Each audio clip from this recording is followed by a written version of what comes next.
teen movies, even if they were slasher films, unless it was a serious, high-minded drama, these were always done on the cheap. Well, comedies and horror movies tend to be like the cheap genres, right? But certainly at the beginning of the decade, but there was some freedom in that too, because they were low budget, the directors and the writers had a lot more freedom. It's interesting to think that the people who are really making these movies are the baby boomers who came of age themselves in the 60s and 70s, watching movies that were made by the other generations tell them what it was like to be a teen. So finally, we have like some of the most rebellious teen-oriented generation making movies for my generation and your generation. Well, we're the same generation, but making movies for us. Can I just say something about older brother and sisters? Right.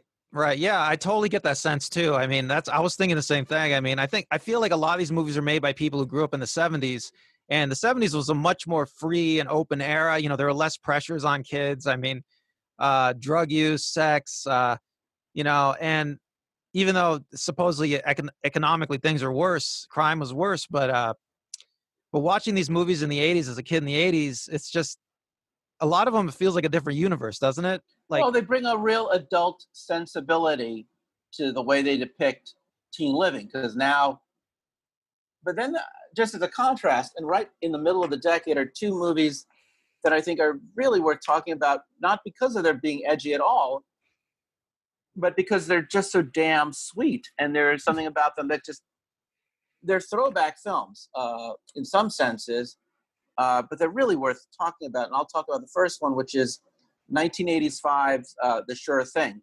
It's the second film directed by Rob Reiner after This Is Spinal Tap. It stars John Cusack and Daphne Zuniga. And the premise is that John Cusack and Daphne Zuniga are freshmen at New England College. They both have a reason to go to UCLA. She has a boyfriend who is at the law school, played by Dylan, the character actor. I can't remember his last name. Sorry. And then his buddy is telling him that there's an undergraduate played by Nicolette Sheridan, who's a sure thing, who's up for a romantic tryst. So they basically they agree to go cross country together so that they can she can find her loved one, spend time with him, and then he can have his sure thing. And I can't remember if he's a virgin or not. I think he's a virgin in it. So I think it's the easy sex. And a friend of mine actually met the writer of the screenplay, and he had been a big fan of screwball comedies in the 30s and 40s. And he just wanted to make an updated version of It Happened One Night. And do you think he accomplished that? Absolutely. And John Cusack, this is also, I think, my introduction to John Cusack, at least as a lead, because he does play a very 80s kind of character that you're going to start seeing a lot. I want to just call him the wise ass, but it's almost, I'll just go with the wise ass. It's the kid with a really cool t-shirt who always seems to have a really cool one-liner, who's self-referential, who's in on the joke. He's a kind of a nerd, but he's not a nerd in the old school sense. He's kind of like just a guy who, I'm just going to say like a wise ass or a clown, who very much defines an 80s sensibility. 80s were not about being very emotional. We're more about being cool and iconic and ironic. He's kind of like, would you say he's kind of like a good-looking, cool Jack Black?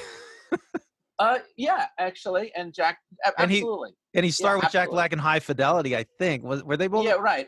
Yeah, actually. And Jack Black is around my age. So, yeah, and so is John Cusack. Actually, John Cusack and Jack Black, I believe, are the same, are not that far apart in age. They're maybe like 2 years apart in age.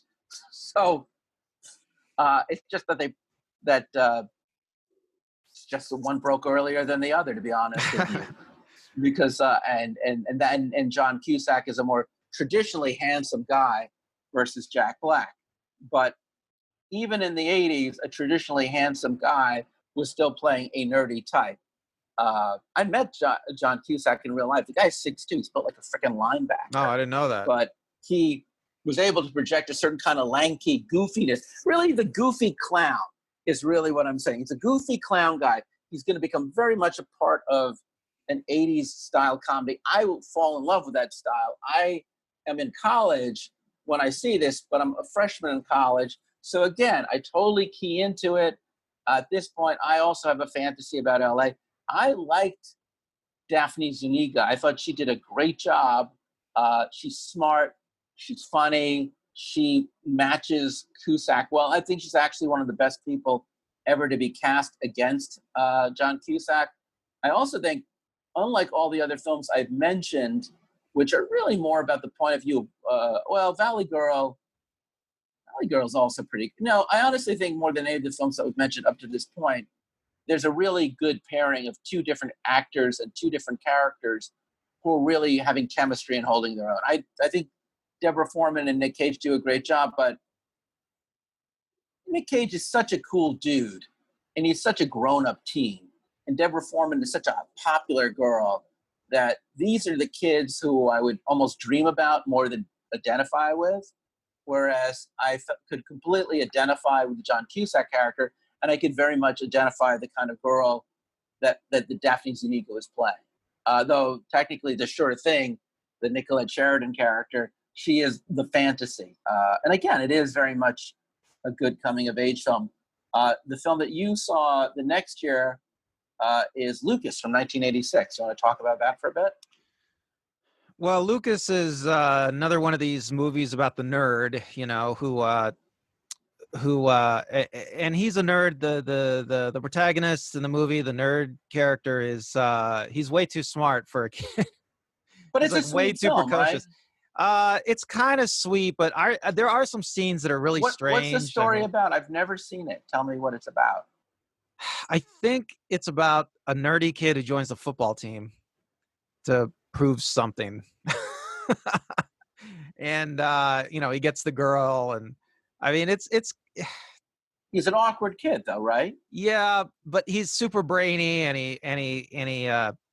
he's super brainy, and he uses his brains and his quick wit to put the bullies in their place. I mean, it's like a total nerd fantasy movie. I mean, it's hard, Okay, so it's more like what you wish than what it was. I know Carrie Green was in it as well. She plays the girl. So there's romance in it, right? Yeah.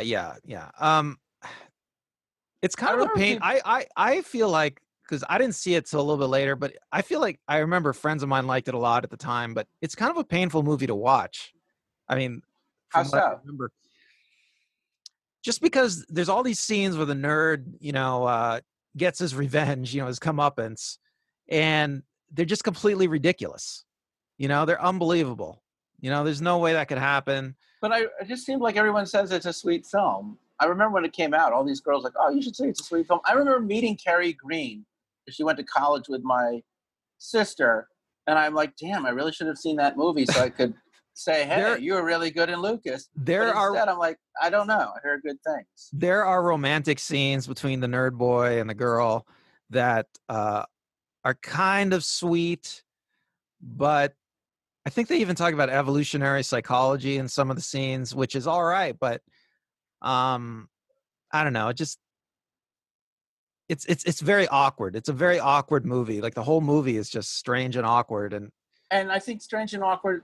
I mean, let's build on this, because I think the mid '90s is really where I think you get right in the middle of that decade in the '80s teen comedy. The nerd really starts to hit pretty damn hard, is what you're talking. Well, let's talk about this And, next movie, Revenge of the Nerds, right? Right. So let's talk about, because that is the these real next four films. I just want to say, yeah, Revenge of the Nerds. Go on.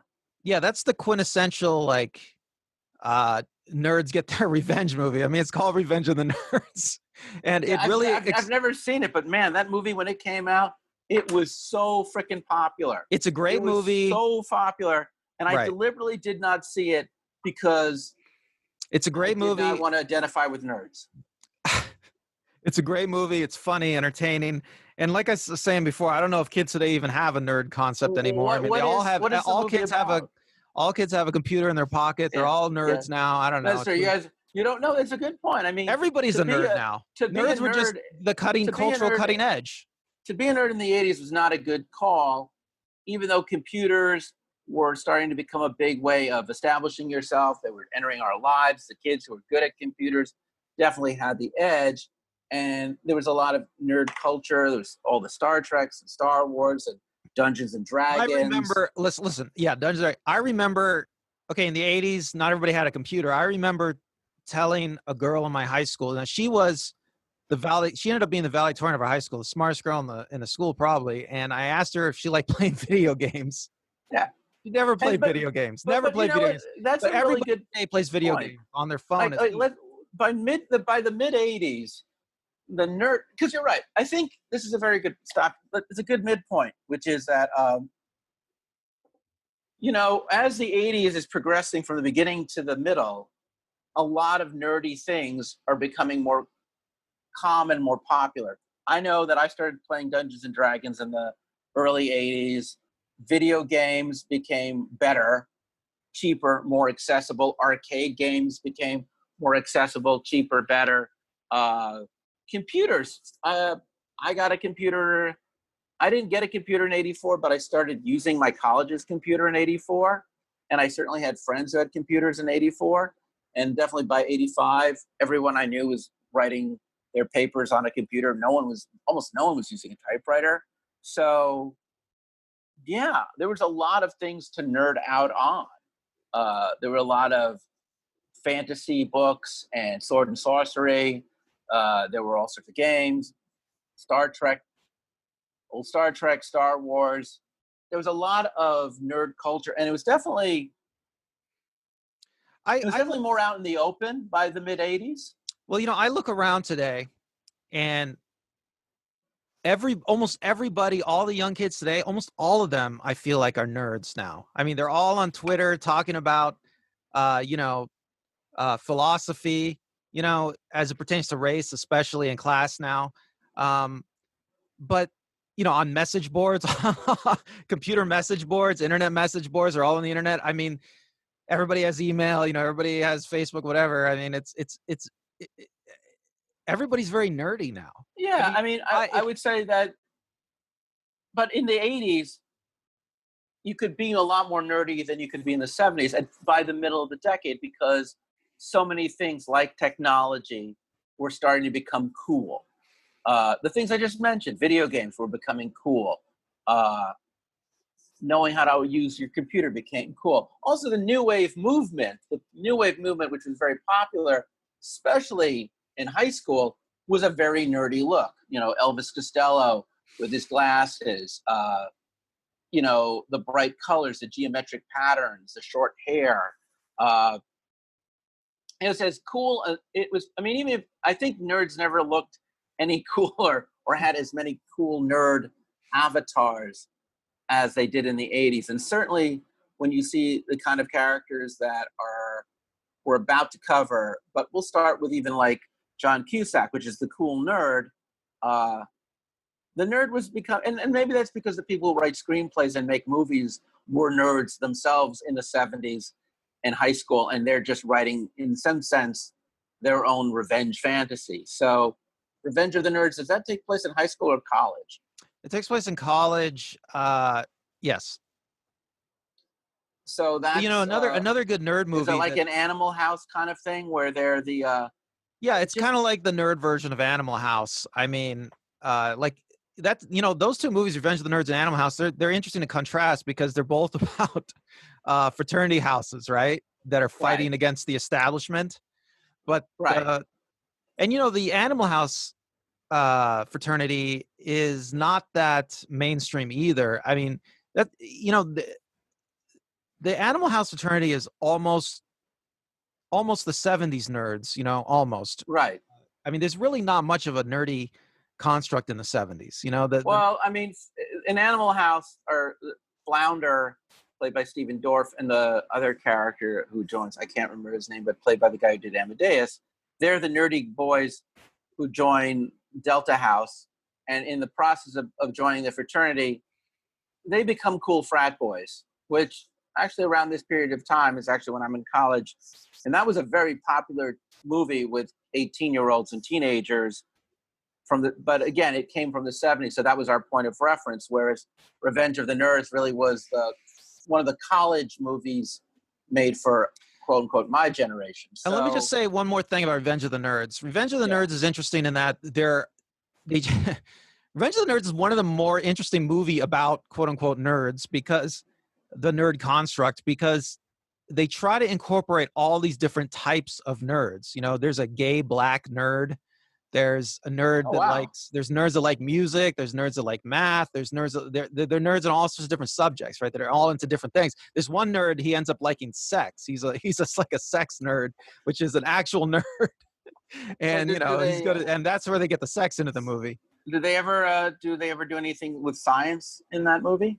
Uh, God, it's been a long time since I've seen it, but I'm pretty sure, yes.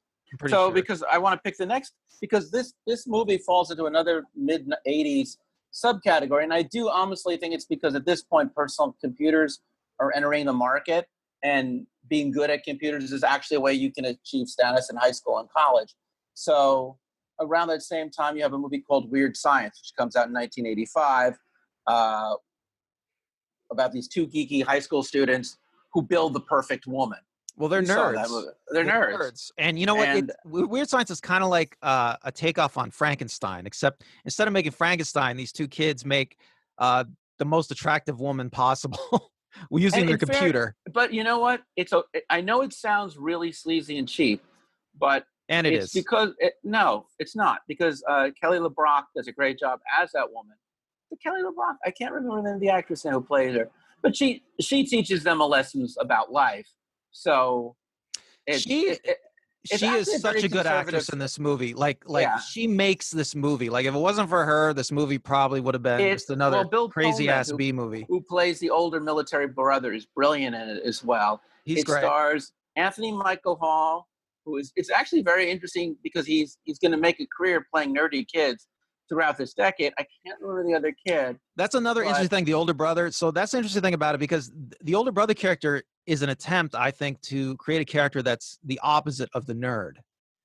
yeah, And they he's a do a great military job. jock. They do a great Yeah, job. And you know, you watch that character today, and uh, it's hard to even imagine he exists anywhere. I mean, maybe he yeah. does, but No, I mean it's definitely a fantasy film. There's very little reality in it. well, nerds have Uh, taken over. Is my point. but nerds have taken over. Another film I just want to go right into. Same year, back into college. Uh, Only slightly more grounded, but not by much. And that is Real Genius, also directed by Martha Coolidge, who did Valley Girl. And it is about this young genius kid who goes to college, has no friends, befriends the wild upperclassman played by Val Kilmer. It is an amazing role. Val Kilmer is definitely playing almost a combination of a Jeff Spicoli type and the kind of character that John Cusack is playing. So he's a little bit of a 70s stoner. He's a bit of an 80s wild man. He's very cool. They find out that they're working on a military government project to make a death ray. The politics are very much to the left. I can't remember the name of the character actor who plays the principal, but he was a guy who did Die Hard movies. Just a very great character actor who plays the villain. Very funny. The kid who plays a teenager is a teenager. I know someone who went to high school with him at the time that he was making the movie. It's very zany and very silly. There is some romance in it. You know, it's a great I nerd would, fantasy movie. There's a yeah. lot. There's some dark parts to it though, which makes it Oh, interesting. They're interesting. I mean, yeah. it's not totally Oh, fancy. It's well, fascinating. It's a fascinating movie, I think. the dark parts are really actually the political parts. Well, it's also about.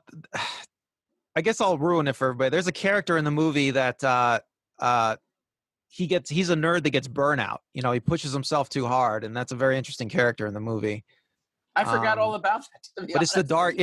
It's like the dark side of being a But genius. You even know, if and that's the case, it's a very small moment in a very big film, and we're not giving anything away. it's a Though fun movie. It's a fun it's a movie. It's fun very movie. inventive. I'd always wished that I don't know, they made a sequel or TV show. I mean, maybe they did make Yeah, a TV show, I but don't it was know. I terrible. mean, a I don't movie remember that now. is not going to be on this list because it's not a comedy. But if it was, I would have put it right here. Would have been also from that period of like mid '80s, which is War Games. which again is a Fits Matthew right in Broderick, here. Ali Fits right in Sheedy, here. and she, he plays a genius kid who hacks into NORAD. Can I And just say about War Games is it's not science fiction. Everything there are science fiction everything elements, about it is real. but Yeah. a lot of the tech in War Games at the time, it was very realistic. Okay, so the way he does the war driving in the beginning, and he finds the computer, and I mean the computer being so sophisticated is the ridiculous part. It's like no computer had that kind of AI at the time, or now even. Yeah. but but the way he finds it and he hacks into the computer, it was all very of that era. If you Oh, it's based on a real event. It's actually based on something that actually happened. right. On a minor level, but it's based on real history. But yeah, Right. I mean that is, you know, That's every why War element Games that is a great movie. War Games is a great. element that we talk about that's a comedy absolutely works in this 1983 John Badham film with Ali Sheedy and Matthew Broderick and Dabney Coleman and John Wood. It's a great film. I'm going to just pretend for a second that it belongs in here, even though it doesn't. But I think the culmination of the high concept science fiction, and even weirdly enough, nerd movie, the one that is, I think, the most successful of this period, and for many people, it's probably even the best teen movie of this era, is Back to the Future by Robert Zemeckis, 1985, executive produced by Steven Spielberg. It stars Michael J. Fox, who at the time was on probably one of the most popular teen TV comedies of the time. Family Ties, playing the titular character. Michael J. Keaton. I can't remember the name of the character. Yeah, Michael Keaton. I can't remember his. Michael J. Fox, This character, Alex Keaton. Thank you. Who was this Alex P. 80s Keaton. Alex P. Keaton, 80s yuppie Reaganite teen who was rebelling against his hippie parents. But in this movie, you all know it. I don't even need to tell you the plot of Back to the Future. And you're saying, wait a second, Chris, I thought you guys weren't talking about movies that take place in the past. You're only talking about movies that take place in the present. Like, no, we're only talking about films where it's an 80s teenager. So Marty McFly is an 80s teenager, albeit transferred to the teen world of his parents. I'll say the Talk interesting about it. I'll say the interesting thing about Back to the Future. Okay, so Marty McFly is kind of a nerd in the modern day. He goes back in time and he finds out his dad is like a super nerd. His dad is a classic nerd. He's a classic nerd. He's a modern Marty McFly is a modern nerd. He goes back in time and he finds out his dad is a classic nerd from the 50s, which is when nerddom probably started. Is Marty even a nerd? I would argue. I wonder that myself. He has a girlfriend. He wears cool clothes. He can play guitar, and he's hot-headed, and he likes to fight. It's almost like Marty is not a nerd, and he goes back in time and he finds out his dad is a nerd. I think Marty is not. I don't think Marty is as mean as Biff, but I think Marty is definitely not. I think Marty McFly might be the most average kid you've ever seen in a teen movie of the 80s, because he's definitely not a nerd, and he has a girlfriend, and he knows how to skateboard, which makes him a cool kid in 1985. Maybe you're right. I mean, it's hard for me to read. Doc Brown is the nerd. It is weird that he is friends with a mad scientist. Well, the fact that his only friend is John Mulaney did a great bit on this. It's very funny about how they pitched Back to the Future. You've heard, like, he's only one friend. It's a middle-aged mad scientist who's a nuclear engineer. He has no other friends. He goes back in time and he almost has sex with his mother. Which is also very well. Like I said, this movie Back to the Future fits into the whole exploration of the nerd again. And it's funny how all these movies came out in the mid '80s. So Doc Brown's a super nerd. Okay. Yeah. I mean, Doc Brown is like so incredibly nerdy. Zemeckis got the nerdiest actor he could possibly find to nerd it up as much as possible. And then Marty goes back in time and finds out his dad was a super nerd. And I don't think he even realized his character. His dad is such a super nerd. If you really think about it, the whole concept of the movie is that Marty is I hate to say it, Marty is such a cool 80s kid. Not cool, but he's as cool as any average 80s kid would be, which doesn't make him cool, but he has to help his nerd dad learn how to be a man and beat up Be cool Biff. and get his mom, right? But yeah, be cool. Now, mind you, Biff almost rapes his mom. This is very serious crap. This is not like lighthearted comedy. So he's basically has to teach his dad. It's a very weird movie. Well, you got to learn to Marty, fight. He teaches his dad how to fight to because fight and to be a man and be assertive. It's not a negative thing. I'm just saying, but it's a kind of a neat fantasy. It is a fantasy because not the part about your mom. That's kind of I've never been comfortable with that. But it is an interesting fantasy to be.